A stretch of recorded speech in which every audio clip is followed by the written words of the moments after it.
안녕하십니까? 소우쿨 극장입니다. 오늘은 한밤중 아내의 수상한 외출을 의심하고 걱정하고 질투하는 신랑의 이야기입니다. 구독과 좋아요 그리고 알람 설정 부탁드립니다. 재미있고도 좋은 글로 보답하겠습니다. 옛날 어느 마을에 혼인한 지 얼마 되지 않은 젊은 부부가 알콩달콩 재미나게 살고 있었습니다. 신랑과 각시는 한시도 떨어지지 않고 껌딱지처럼 하루 종일 붙어 살았습니다. 부부는 서로를 향한 사랑이 깊어 남편은 아내의 모든 것이 소중하고 아내는 남편만 바라보며 살아갔습니다. 하루는 자다가 목이 말라 깬 신랑이 곁에 각시가 없는 것을 알고 놀랐습니다. 잠깐 뒷간에 갔겠거니 하고 기다렸지만 들어오지 않았습니다. 밖에 나가서 집 전체를 다 둘러봤지만 어디에도 각시는 없었습니다. 그렇게 한참이 지나고 인기척이 들리자 신랑은 얼른 자는 척하고 눈을 감았습니다. 그러자 각시가 살포시 방문을 열고 들어오더니 다시 잠자리에 누웠습니다. 그런데 각시에게서 지금까지 도무지 맡아본 적이 없는 기묘한 냄새가 풍겼습니다. 썩은 비단 냄새 같기도 하고 차가운 흙냄새 같기도 했습니다. 또 오래 묵은 관짝을 열었을 때 나는 듯한 냄새 같기도 했습니다. 각시는 아무 일 없다는 듯 이불 속으로 들어와 잠들었지만 그 냄새는 쉽게 사라지지 않았습니다. 신랑은 숨을 고르며 참고 있었으나 가슴이 서늘해져 도무지 잠을 이룰 수 없었습니다. 다음 날 아침 신랑이 조심스레 각시에게 물었습니다. 어제 저녁에 무슨 일 없었나요? 각시는 이게 무슨 소리인가 하고 신랑을 바라보더니 웃으며 말했습니다. 어저께 저녁밥 먹자마자 졸려서 한 번도 안 깨고 곤히 잤는데요. 밤새 당신 옆에서 잔 사람을 두고 무슨 말씀을 하시는 거예요? 신랑은 어쩐지 그 웃음이 사람의 것이 아닌 것처럼 느껴졌습니다. 그러나 그 후로도 각시가 한밤중에 나갔다가 새벽에 들어오는 일은 반복되었습니다. 신랑은 각시가 밤마다 몰래 어디를 다녀오는지 점점 더 궁금해졌습니다. 혹시 어떤 일이 있는 것은 아닐까? 무엇인가 고민이 있는 것이 아닐까 하는 근심도 생겼습니다. 며칠이 지나던 어느 밤 신랑은 결심했습니다. 아내의 비밀을 알아내기 위하여 일부러 깊게 자는 척하다가 아내가 나가는 것을 보고 몰래 뒤따라갈 기회를 기다렸습니다. 밤 12시를 넘긴 어느 시간 아내가 일어나더니 옷을 챙겨 입고는 방문을 조용히 열고 나갔습니다.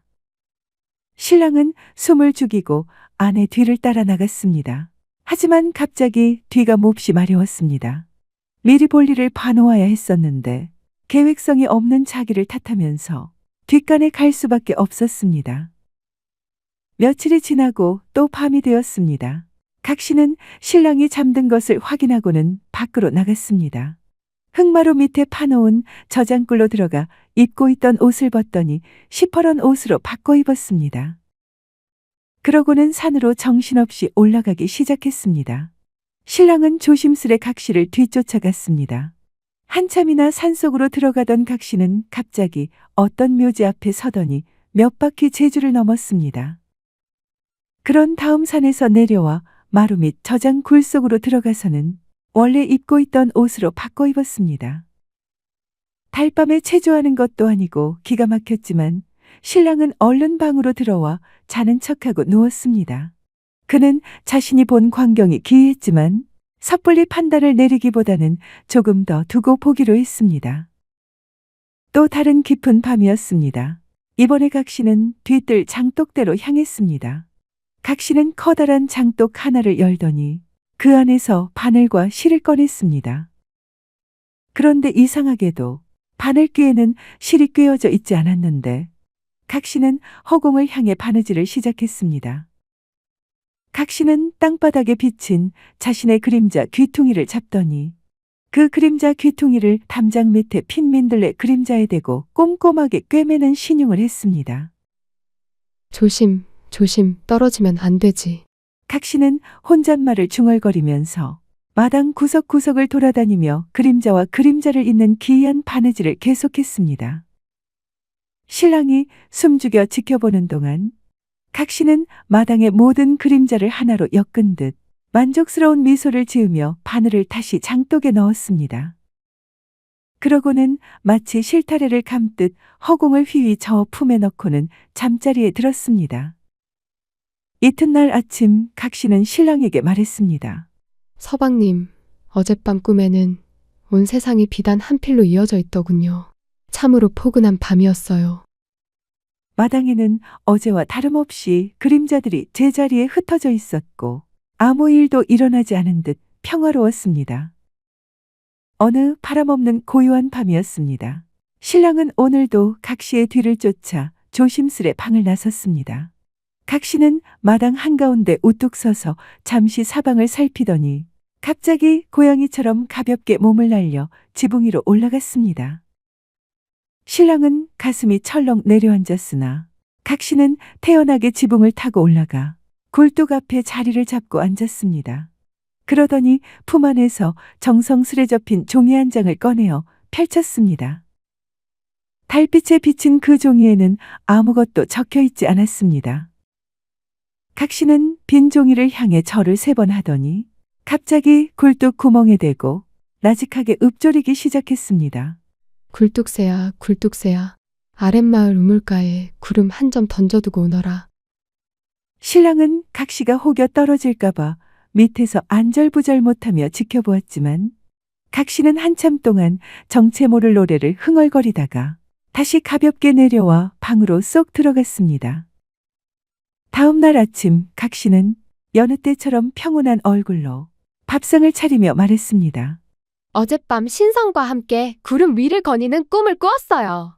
그래서 그런지 다리가 참 가뿐하네요.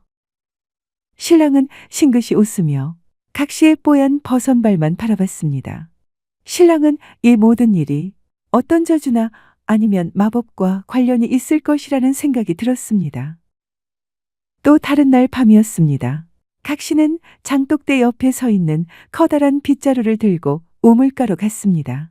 그러더니 빗자루 끝에 실 한 가닥을 묶고는 우물 속으로 깊숙이 집어넣었습니다.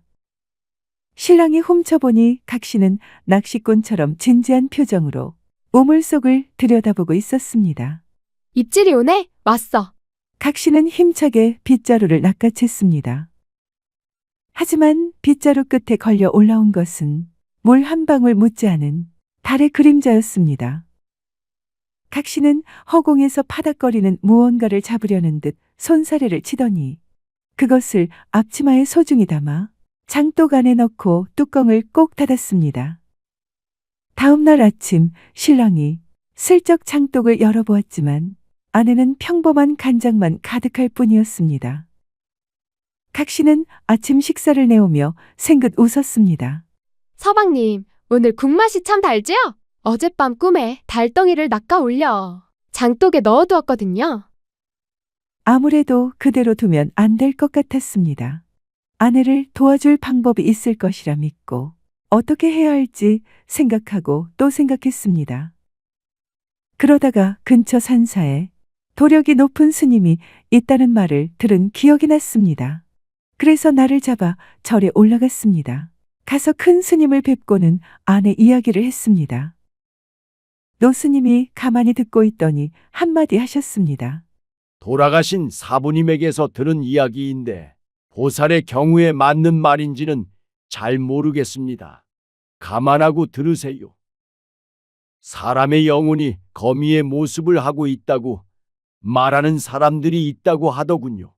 낮에는 사람의 머리에 있다가 밤이 돼서 사람이 잠이 들면 콧구멍으로 나와서 여기저기 돌아다닌다고 하더군요. 그때 그 거미가 경험하거나 본 일이 아침에 일어나면 꿈을 꾸었다고 생각한다고 하더군요. 보통 사람은 왼쪽에 한 마리, 오른쪽에 한 마리 합쳐서 2마리가 있는데 어떤 사람은 3마리가 있다고 합니다. 그런데 그 한 마리는 재앙을 만드는 거미라고 합니다. 보살님의 경우는 어떤지 모르겠습니다만 밤중에 한번 살펴보시지요. 집으로 돌아온 신랑은 밤이 되기를 기다렸습니다. 각시가 잠들자 신랑은 일어나서 잠든 각시의 얼굴을 찬찬히 들여다보았습니다. 그때 갑자기 각시의 콧구멍에서 무언가가 나오기 시작했습니다. 그것은 바로 거미였습니다. 왼쪽 콧구멍에서 한 마리가 펑하고 나오자 조금 있다가 오른쪽 콧구멍에서 또 한 마리가 펑하고 나왔습니다. 그리고 한참 있으니 또 한 마리가 펑, 그렇게 세 마리가 나왔습니다. 거미들은 줄을 지어 문틈 사이로 나가더니 새벽녘이 되자 다시 방문 틈으로 들어오려고 했습니다. 그런데 높은 문턱에 막혀 녀석들이 자꾸만 미끄러지는 것이었습니다. 그것을 지켜보던 신랑은 옆에 있던 저립대를 방문턱에 걸쳐 놓아 주었습니다. 그랬더니 거미들이 그걸 타고 쪼르르 방으로 들어와서는 다시 각시의 콧구멍으로 들어가기 시작했습니다. 한 마리가 오른쪽 콧구멍 속으로 쏙, 또 한 마리가 왼쪽 콧구멍 속으로 쏙, 그리고 마지막 세 번째 거미가 막 들어가려고 할 때 신랑이 저립대로 내리쳤습니다. 아침이 되자 잠에서 깬 각시가 기지개 켜며 말했습니다. 참말로 이상스러운 꿈을 꾸었어요. 무슨 꿈인데 그래요? 내가 어디를 가고 있었는데 강물이 복새물이 되어서 무섭게 넘실거리고 있었어요. 그때 어떤 사람이 나무 큰 놈을 가지고 와서 다리를 놔주어서 내가 얼른 건너올 수 있었어요. 그런데 그 사람이 아무리 생각해도 당신하고 너무 닮았던 것 같아요. 나 아니에요. 내가 왜 당신 꿈에 나와요? 나도 그렇게 생각했는데 지금 생각하면 당신보다는 조금 얼굴이 덜 생긴 것 같기는 했어요. 그날 이후로 각시는 한밤중에 나가는 일이 없어졌습니다. 알고 보니 큰 스님의 말대로 보통 사람은 양쪽 콧구멍에 거미가 한 마리씩 들어 있었습니다. 그런데 각시에게는 한 마리가 더 들어 있었던 것입니다. 두 마리만 있으면 거미의 주인은 집에서 자고 거미의 행동은 주인의 꿈이 되었을 텐데 한 마리가 더 있는 게 문제였습니다. 그 한 마리가 조화를 부려 각시를 깨워서는 한밤중에 돌아다니면서 온갖 일을 다 하게 했던 것입니다. 신랑이 그 여분의 거미를 죽임으로써 각시는 마침내 밤의 출이라는 저주에서 벗어날 수 있었습니다. 신랑은 물론 아내에게 이 이야기를 죽을 때까지 하지 않았습니다. 이 이야기는 전라북도 남원시 금지면에서 전승되고 있습니다.